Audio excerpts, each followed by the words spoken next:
Shalom Bapak Ibu yang terkasih dalam nama Tuhan Yesus Kristus. Kembali lagi kita akan mereaction video TikTok. Dalam video ini ada beragam video yang akan kita reaction. Supaya kita tidak salah paham dengan isi videonya, langsung aja kita menyaksikan. Dan nanti kalian bisa berkomentar juga setelah saya memberi komentar dari saya. Oke, langsung aja kita ke videonya.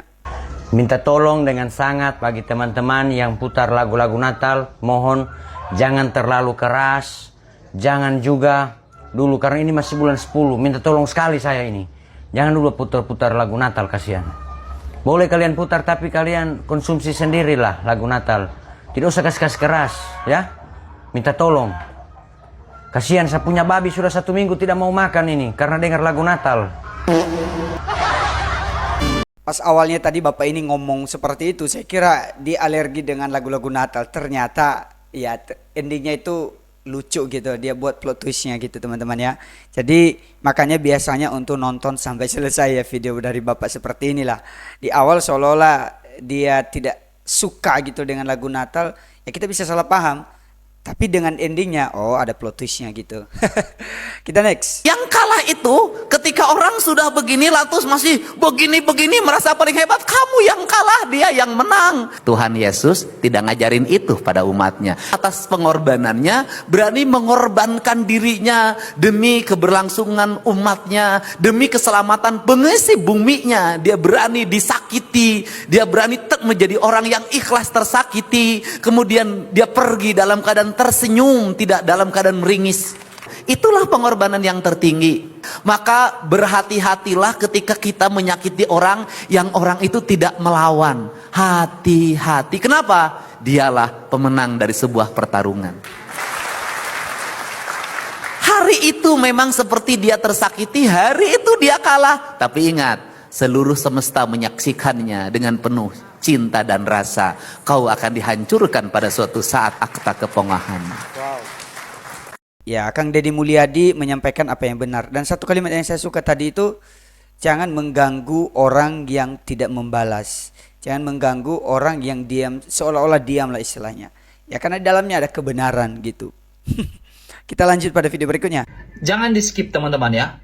Saya ingin menunjukkan sebuah video perdebatan atau diskusi lintas agama antara Ustadz Yusupei dengan seorang awam dari agama Kristen.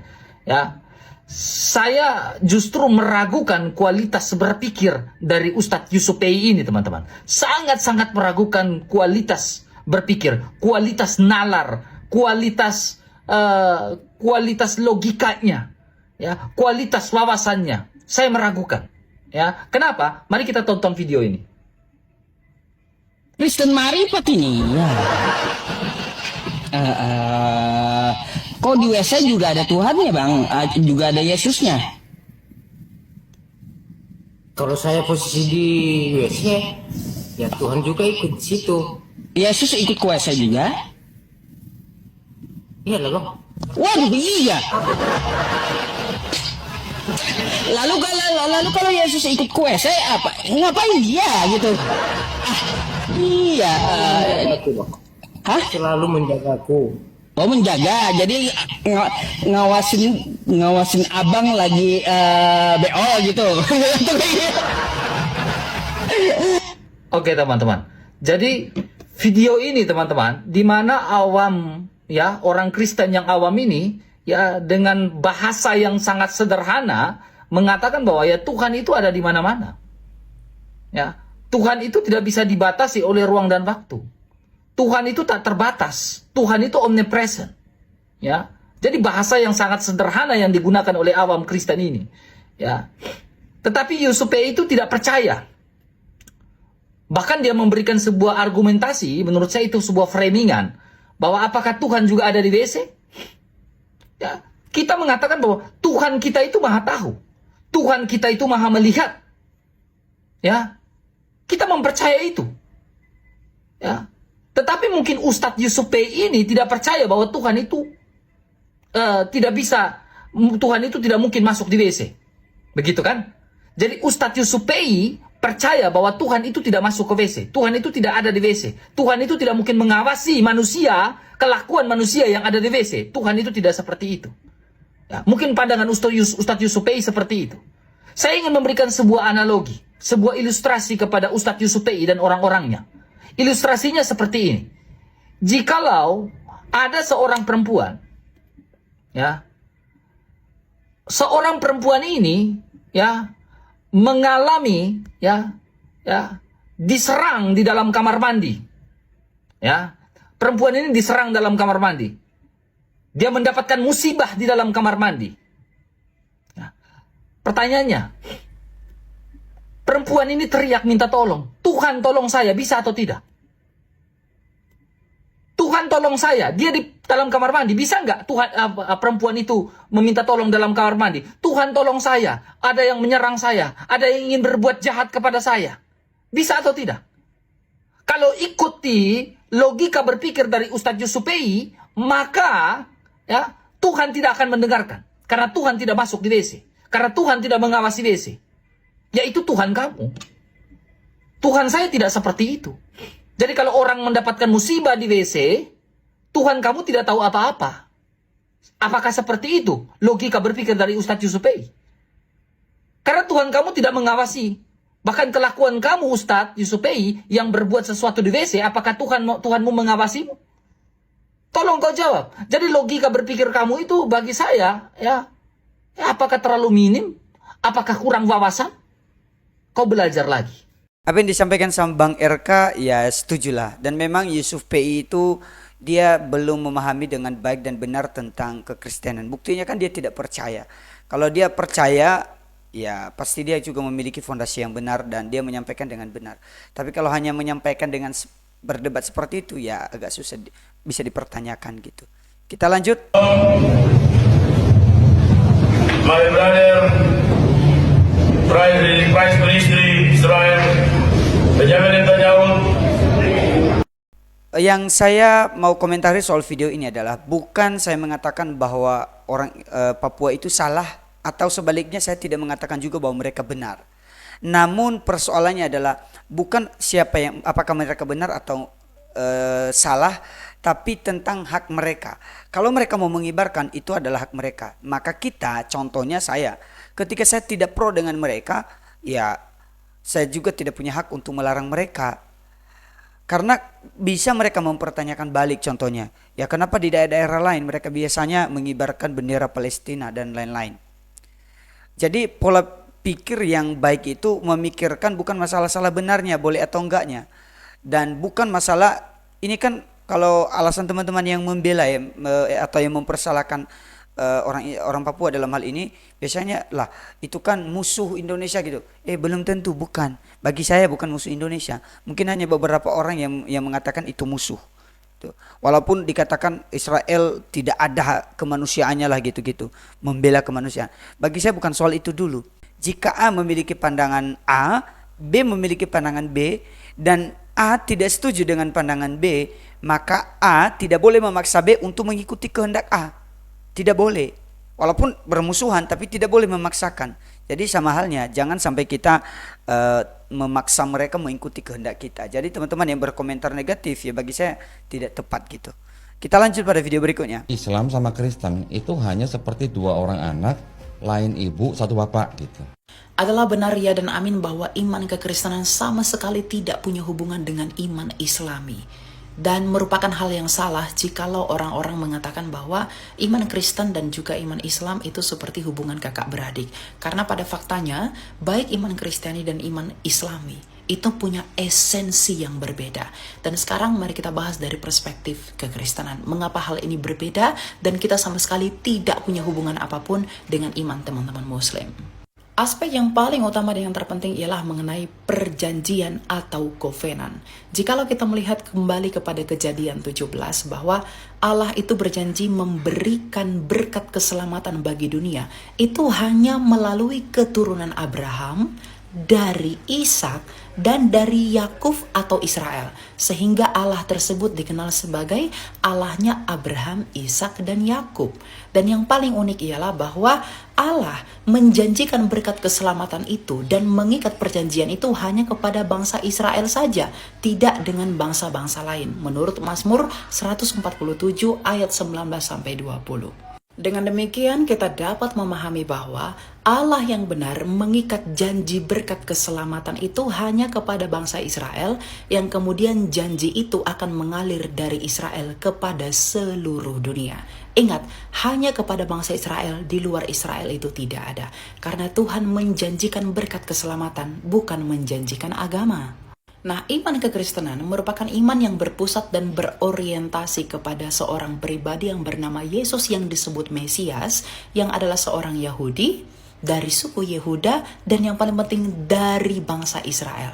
Di mana Yesus Kristus ini sendirilah yang mendirikan gerejanya, yaitu orang-orang Kristen di atas para rasul. Artinya, iman kekristenan itu masih di dalam lingkungan dan latar belakang perjanjian yang telah diikat oleh Abraham, Ishak, dan Yakub itu, bahwa iman kekristenan lahir di tengah-tengah bangsa Israel. Karena murid-murid Yesus sendiri pun adalah orang-orang Israel.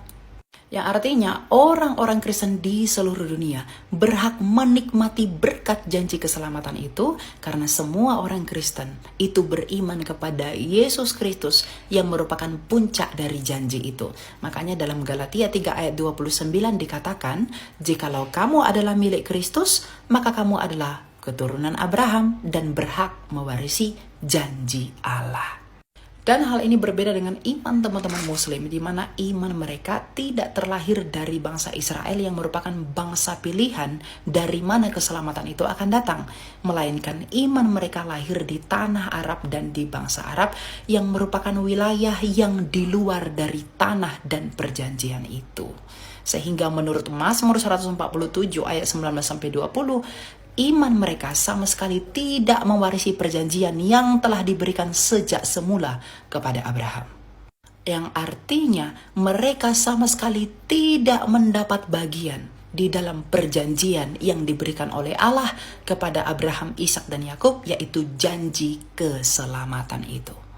Nah, hal itulah yang membuat iman Kristiani dengan iman Islam itu adalah dua hal yang berbeda. Karena bagaimanapun, iman kekristenan lahir di tengah-tengah bangsa Israel, dan iman teman-teman muslim tidak lahir dari tengah-tengah bangsa Israel. Jadi kita memiliki semua perbedaan dan tidak memiliki persamaan sama sekali pada hal apapun.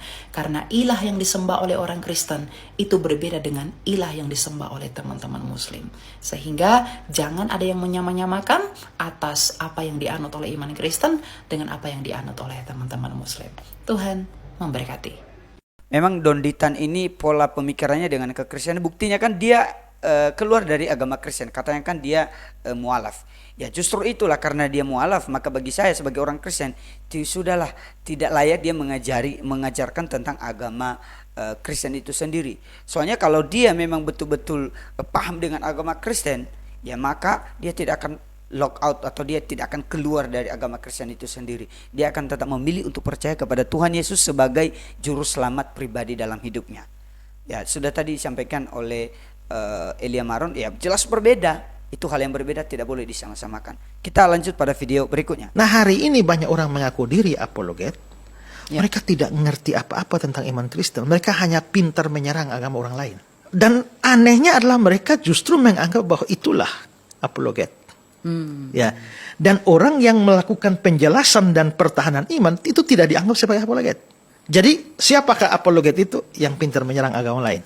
Nah, itulah yang dianggap apologet. Iya. Tapi kalau orang menyerang iman kita dan kita jawab, itu bukan apologet. Saya melihat bahwa mereka hebat menyerang agama orang lain. Tapi begitu imannya dipertanyakan dan mulai jawab, mulai kacau balonnya luar biasa. Iya. Saya mungkin tidak membawa orang luar masuk, tapi dengan berapologia, saya mencegah orang dalam keluar.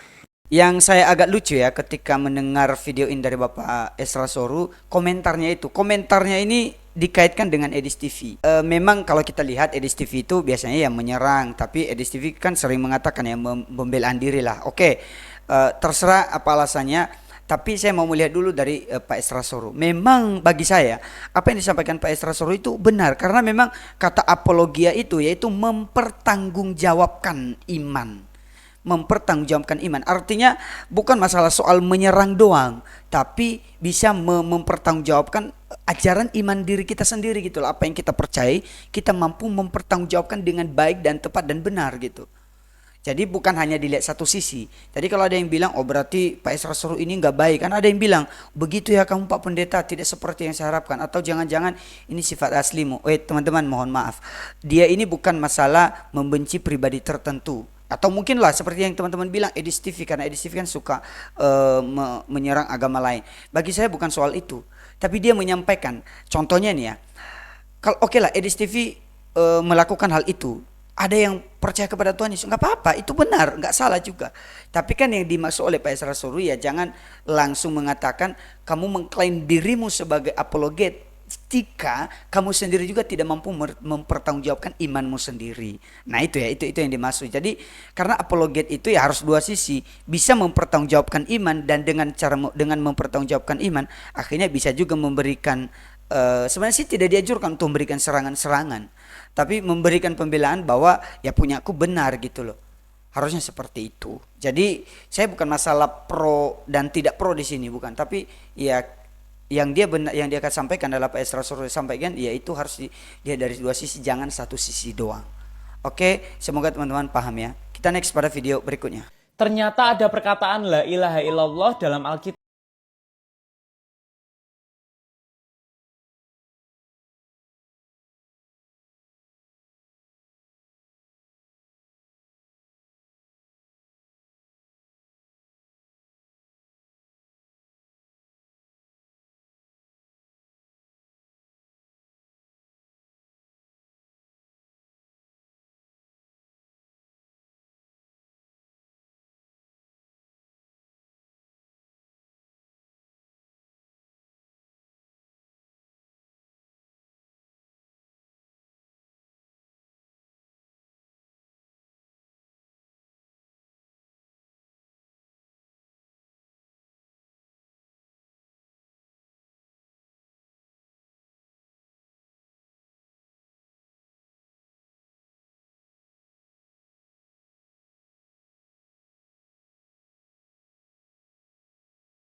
Ini sebenarnya kan persoalan bahasa.